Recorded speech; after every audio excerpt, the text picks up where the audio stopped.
జగన్ సంచలన నిర్ణయం తీసుకున్నారు. పార్టీలో ప్రక్షాళన చేపట్టి పార్టీ నాయకులకు షాక్ ఇచ్చారు. ఎవరు ఊహించని వారికి పదవులు కేటాయించారు. పార్టీలో మొదటి నుంచి కష్టపడిన వారికి పదవులు కేటాయించారు. దీనిపై పూర్తి వివరాలకు వెళ్తే 2019 ఎన్నికల్లో 151 సీట్లతో ఘన విజయం సాధించి అధికారంలోకి వచ్చిన వైసీపీ గత ఎన్నికల్లో మాత్రం తీవ్ర ప్రజాగ్రహానికి లోనై కేవలం 11 సీట్లకి మాత్రమే పరిమితమైంది.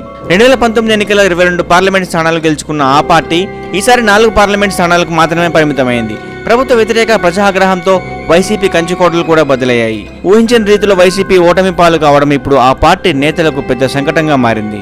ఎన్నికల్లో ఓడిపోవడంతో చాలా మంది నేతలు పార్టీ మారేందుకు రెడీ అవుతున్నారంటూ ప్రచారం జరుగుతోంది. దీంతో జగన్ వ్యూహాత్మకంగా వ్యవహరించారు. పార్టీపై పట్టు సడలిపోకుండా జాగ్రత్త పడుతున్నారు. దీంతో భాగంగానే పార్టీలో ప్రక్షాళన చేపట్టారు. ఈ క్రమంలోనే జిల్లా అధ్యక్ష పదవులను ప్రకటించారు. ముందుగా కడప, అన్నమయ్య జిల్లాల ఇన్ఛార్జీలను మార్చి తనదైన శైలిలో రాజకీయాలను మొదలుపెట్టారు. కడప జిల్లాకు సొంతమైన మామ కమలాపురం మాజీ ఎమ్మెల్యే రవీంద్రనాథ్ రెడ్డిని జిల్లా పార్టీ అధ్యక్షుడిగా నియమించారు. అలాగే ఆయన కుమారుడు నరేన్ రామానుజన్ రెడ్డిని కమలాపురం ఇన్ఛార్జిగా నియమిస్తూ జగన్ నిర్ణయం తీసుకున్నారు.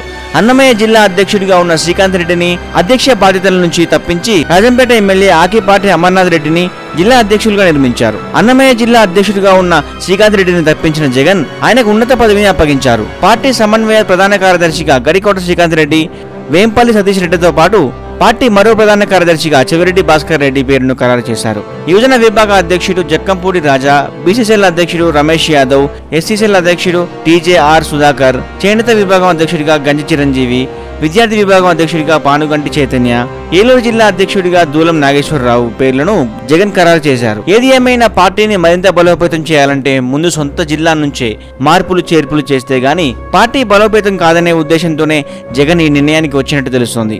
భవిష్యత్తులో మరిన్ని సంచలనాలకు జగన్ తెరలేపనున్నారో చూడాలి.